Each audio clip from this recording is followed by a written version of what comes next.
नमस्ते मित्रों। जैसा कि आपको ज्ञात होगा कि मैं एक महाकाव्य लिख रहा हूँ प्रभु श्री रामचंद्र के जीवन पे। अब इसका नाम जो भी हो जाए प्रकाशित होते होते नवरामचरित या नवराम गाथा। इसमें स्थान स्थान पे विचार बिंदु आते हैं जिस पर कि मैं अपने भाव रखता हूँ। इसी तरह इसके जन संवाद खंड में एक विचार बिंदु आया है जब प्रभु केवट की नौका पर चढ़ करके गंगा जी को पार कर रहे हैं।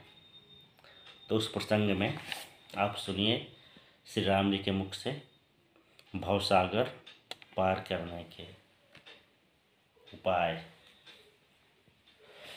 नौका अंकुश को भूतल से जब मुक्त किया एक सेवक ने, जल पर नौका गतिमान हुई जब नौदंड टिकाया केवट ने। रघुबर बोले देखो लक्ष्मण, जल ही तरणी का सरणी है, जल तरल सुकोमल स्निग्ध आदि संस्कृत समान हितकरणी है।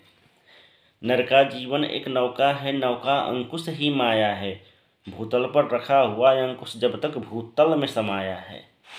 भले कुछ भी हो वे घटित, किंतु नौका हिलकर रह जाती है, अंकुश उतना धंसता जाता जितना बल नाव लगाती है। नौका अंकुश के मध्य रज्जु नर के भावों की होती है, जो नर माया के बंधन को जीवन भर बंधु संजोती है। धरती स्वजनों का है प्रतीक जिसमें अंकुश धंसता जाता, और भाव रज्जु के माध्यम से नर का लगाव बढ़ता जाता। हे लक्ष्मण, नर तो काया है, उसका जीवन एक माया है, एक भाव रज्जु के कारण नर स्वजनों संग बंधता आया है। जीवन में वह क्षण आता है, पथ अतिव विषम बन जाता है, तब निज विवेक से नर अपना जीवन कर्तव्य निभाता है। निज संस्कृति के संरक्षण में और आदर्शों के रक्षण में नर का विवेक निर्णय करता है, अति विषम और विपदा क्षण में। नौका अंकुश के मध्य रज्जु में जो भी भाव उपजता है, उस रज्जु भाव के कारण ही नर उस क्षण निर्णय करता है। यदि मोह भाव जागृत होता नौका बस हिलकर रह जाती, यदि क्रोध भाव जागृत होता वह रज्जु तोड़कर बह जाती। नौ अंकुश हीन हुई नौका जल में तो है बहती जाती, पर खंडित भाव रज्जु उसको किसी तट पर रोक नहीं पाती। हे लखन स्वजन और माया बिना यह जीवन जीवन नहीं होता, खंडित कर रज्जु भाव क्षण में कभी लक्ष्य का साधन नहीं होता। हे लखन, जो ज्ञानी होते हैं वे अन्य मार्ग अपनाते हैं, माया अंकुश को लेते समय वे विविध भांति समझाते हैं। इसमें विलंब कुछ होता है पर पीड़ा कम हो जाती है। हे बंधु, ज्ञान में संबोधन दुख सहज सहन शक्ति उपजाती है। फिर ज्ञानी नर नव अंकुश को है रज्जु सहित मन में रखते, संस्कृत आदर्श की धारा में निज नौका का चालन करते। नव अंकुश रज्जु युक्त नौका वांछित तट पर रुक जाती है। ज्ञानी नर के संरक्षण में नौका निज लक्ष्य को पाती है। हे लक्ष्मण मेरे प्यारे अनुज, जीवन से दूर नहीं भागो, किसी लक्ष्य प्राप्ति के हेतु बंधु स्वजनों को तृणसम नहीं त्यागो।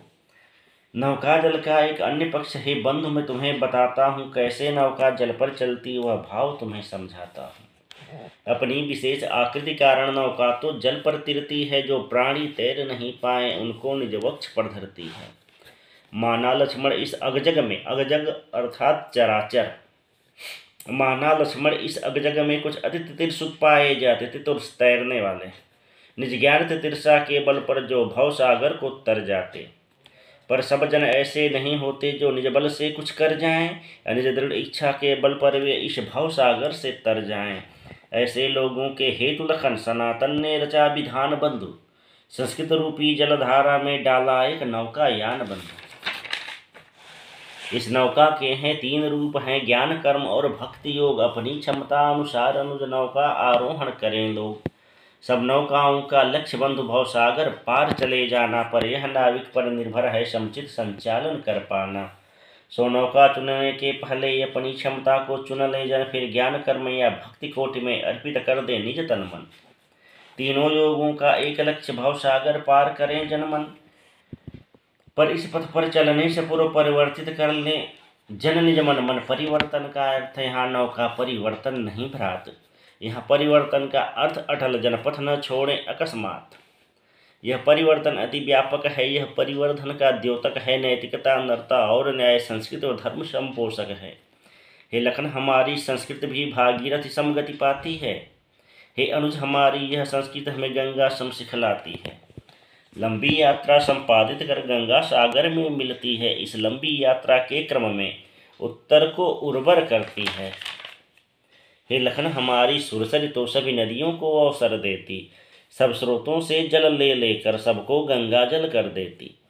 सोचो यदि गंगा न होती तो सब नदियों के जल ही जल यत्र तत्र बाधित होकर रच देते भारत में दलदल। सोचो यदि गंगा न होती तो नरदूत यात्रा कर पाता, गंगा में नौका डाल मनुष्य अनायास उदति से मिल पाता। यदि गंगा मात्र हिमालय में बंदी बन करके रह जाती तो सोचो लखन, क्या भारत में वह माता का स्तर पाती। गंगा में बहने के कारण जल अमृतमय बन जाता है, गंगा में बह करके ही जल अपनी पूर्णता को पाता है। नौका जल का संयोग अनुज नौका पथ को प्रशस्त करती, निर्लिप्त भाव से नौकाएं जल के ऊपर तिरती रहती। जल का सहयोग जो पाता है नाविक उन्मुक्त चलाता है, यदि नाविक में पौरुष हो तो धारा विरुद्ध भी जाता है।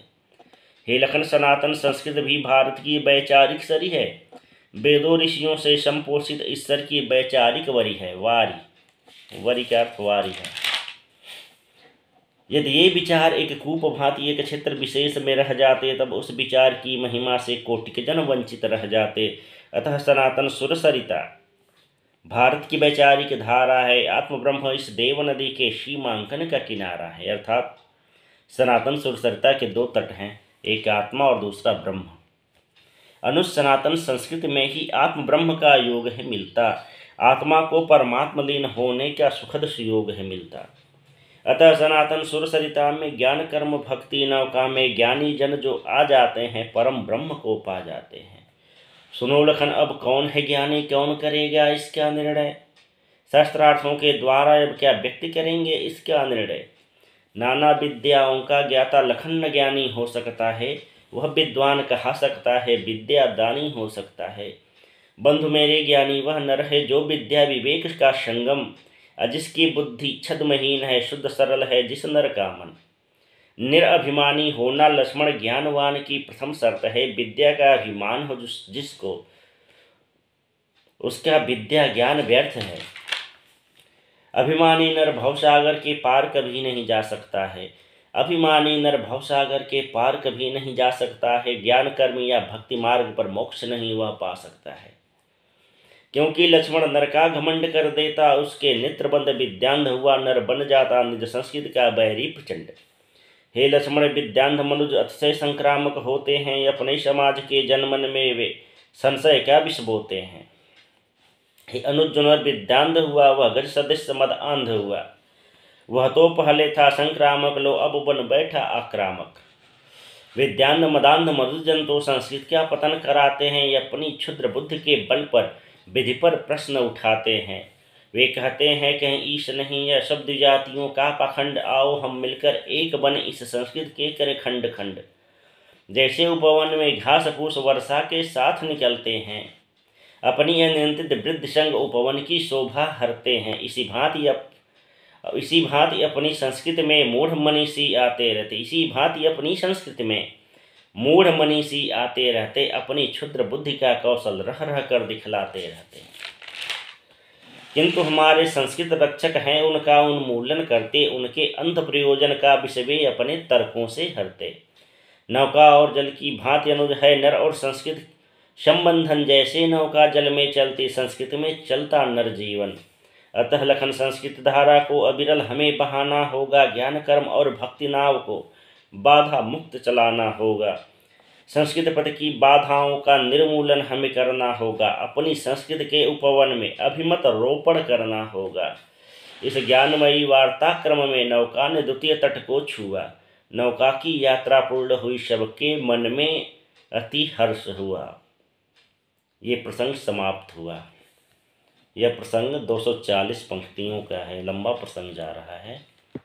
अब सुनने वाले की इच्छा पर निर्भर है, सुने ना सुने। और ये जितने भी हमारे चलचित्र बनते हैं उसमें हमारे सुपुत्र 10 वर्षीय सुपुत्र अनिवार्य सिंह का जो है महती योगदान है। उनके सहयोग के बिना ये सब कर पाना असंभव है मेरे लिए। नमस्ते।